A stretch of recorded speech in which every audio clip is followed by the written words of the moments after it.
Same with, you know what? Same with Star Wars. I kept saying, I'm not going to be that excited. Yeah. I'm going to be cautiously reserved because I got burned 3 times before. Exactly. And Yeah. And I think I still have that. My biggest fear Absolutely. is I didn't know I got I'm burned very excited 3 still. times. But what did it for me was exactly what I said a minute ago, the length between sequels and stuff. And what hit me, I didn't really have hype, and then the other night, or last night, honestly, when I started the old trilogy, I was sitting there, and that's when it hit me. You could look at Star Wars and see all the T-shirts and see all the marketing, and okay, Star Wars, fine. But I sat there, and I'm like, we're getting the follow-up to Return of the Jedi. Yeah. We're getting the next part.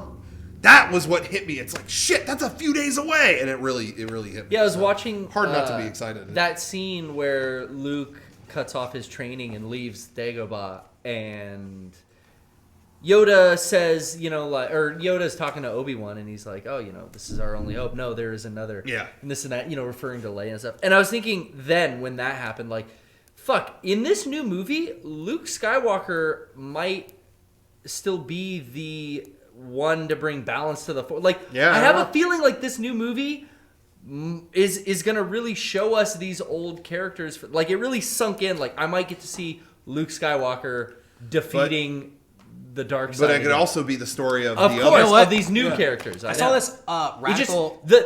Just back to what I was saying. That line, though, no, there is another, it made me think, like, it could be something else. Maybe he wasn't referring to Yoda. Now we've got a new story to expand upon. Yeah, what if something totally unseen happens 10 minutes into that movie? I mean, that would be horrible, but...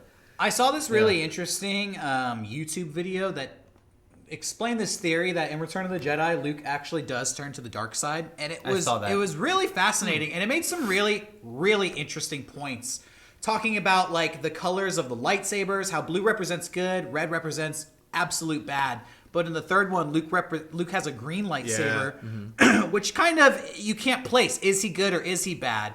Because he's going down that road. They bring up these points that, like, in Return of the Jedi, in all the movies, Luke Skywalker always looked like a farm boy, wore white. When he shows up in Return of the Jedi, he's just like fucking Darth Vader. Yeah. He's wearing all black. Not only that, he goes to Jabba's palace and he delivers C-3PO and R2-D2 as gifts, and they point out this Jedi just lied to accomplish his goal. Yeah. He was being dishonest. He's like, that's not attributes of a Jedi. Those are dark-sided tricks.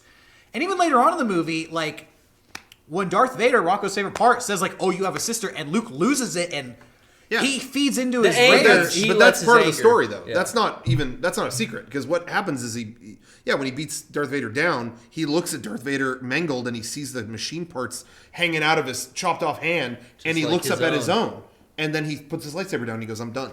So that's part of the story. Yeah, the story is implied that he's always fighting this battle and ultimately he chooses the good path. But this he had already really... This was arguing that he actually was dark-sided. And yeah, it was very interesting. It was a cool video. Yeah. Everybody's seen Star Wars, and not every Star Wars theory is super interesting, but that one was. I can't wait now for Jedi. I think I'd totally buy that. Yeah. And there's also, they were saying that...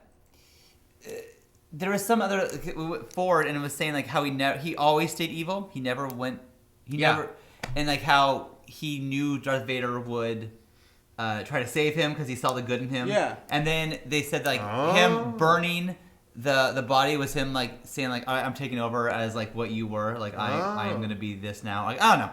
It was interesting. Is he still in black at the end? He is. Yeah. Yeah. And there's another, I haven't watched this, but all my friends have been talking about a YouTube video that I should check out. Apparently there's a theory suggesting that Jar Jar Binks was originally supposed to have a Sith turn at the end of the prequel trilogy. I just keep hearing about Jar Jar being a Sith. Not that there was ever a planned turn. I never read any of it. I don't read any. There was a plan that he was planted in there, and he was supposed to be this saboteur character that ultimately betrays them. Huh. But that the response to Jar Jar was so bad by the fans. Oh, wow.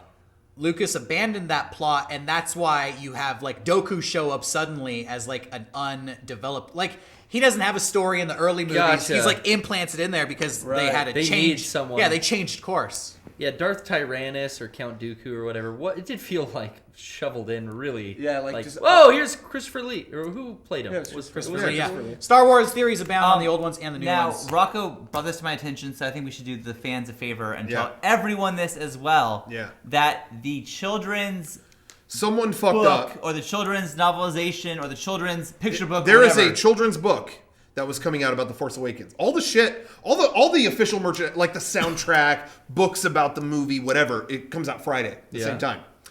They released the children's book early. So that is the plot A to B in a children's book. In picture form. So like little golden so book? everyone out there, we're telling our fans who may not have heard about it, whatever. Stay off the internet. Stop reading shit. Oh, they're gonna start posting pages of the book on the internet. Oh, Yeah, sure. Oh 100%. shit. So, I'm sure. So try to stay off Twitter, Facebook, until you see. That's up to Hey, you, if but- you see any children's Star Wars imagery, look away. Yeah, no shit. I've been really cautious up until now, but I think I might just go on total like blackout from social media until I'm not going to see the movie until the following weekend. But fuck, I could do that a week without Twitter and Facebook. Yeah, you'll benefit from it. Easy without Facebook. Hey, I'm without gonna Facebook. hit the road actually.